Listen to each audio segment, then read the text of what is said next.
Hello दोस्तों, स्वागत है आपका मेरे चैनल में। अभी विनोद अपने गुरुजी से पूछ रहा है कि गुरुजी ये बताइए कि मोटिवेशन चीज़ क्या है और वो मोटिवेशन के क्या-क्या फैक्टर्स हैं जो किसी एंटरप्रेन्योर्स को इंस्पायर करते हैं।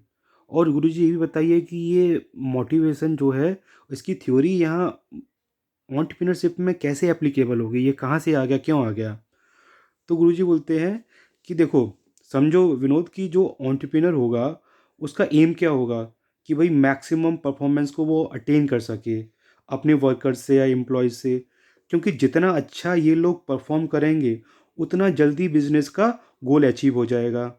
अब जो परफॉर्मर है वो केवल एबिलिटी पे डिपेंड नहीं करता, जो परफॉर्मेंस है वो केवल एबिलिटी पे डिपेंड नहीं करता, वो विलिंगनेस पे भी डिपेंड करता है।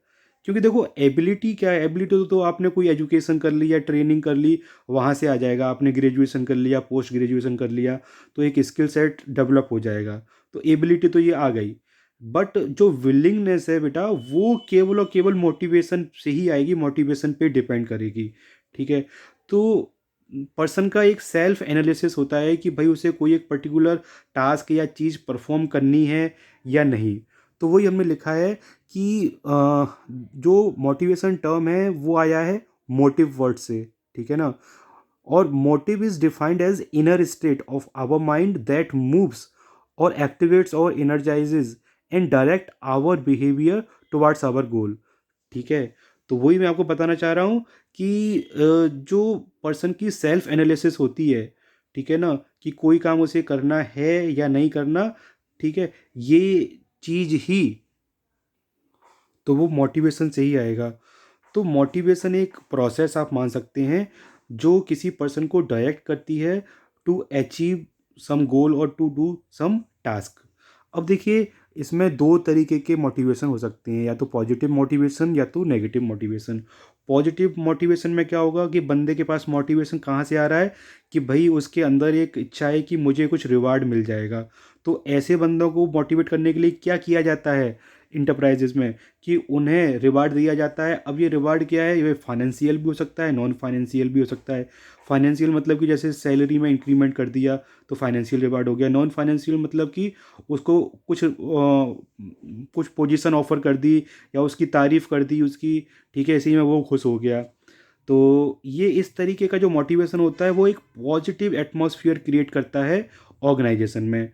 और दूसरे तरीके का मोटिवेशन कैसे आता है, वो फियर से आता है, वो फियर फैक्टर की वजह से आता है। जैसे कि अगर आप किसी से बोल दो कि भाई तुम अगर ये वाला काम नहीं करोगे तो तुम्हें जॉब से निकाल देंगे या तुम्हारी सैलरी काट लेंगे, या और किसी तरीके का डर पैदा करके लोगों को मोटिवेट कराते रहते हैं और काम कराते रहते हैं। तो ये भी एक मोटिवेशन का एक तरीका है। ठीक है ना। लेकिन ये क्या है, ये इससे नेगेटिव एटमॉस्फेयर क्रिएट होता है। ठीक है। अब जो एंटरप्रेन्योर है उसको मोटिवेशन कई जगहों से मिल सकता है, उसके कई सारे फैक्टर्स हो सकते हैं। अब जैसे पहला फैक्टर क्या है, इंटरनल फैक्टर। इंटरनल फैक्टर में क्या है कि कुछ लोगों में होता है ना कि कुछ नया करने की चाह है लाइफ में, कुछ हमें नया कुछ करना है तो वहाँ से मोटिवेशन आ रहा है। ठीक है। या कुछ लोगों का होता है कि भाई हमें पैसा कमाना है बहुत, तो वहाँ से मोटिवेशन आ रहा है तब वो काम कर रहा है। या कुछ का मोटिवेशन होता है कि हमें खुद भी रोज़गार अपना चलाना है और दूसरों को भी रोज़गार देना है, एंटरप्रेन्योर बनना है। ठीक है। और कुछ का होता है कि भाई कि हमें सोसाइटी में इज्जत पानी है, तो इसकी वजह से वो काम करते हैं, ये चीज़ उन्हें मोटिवेट करती है।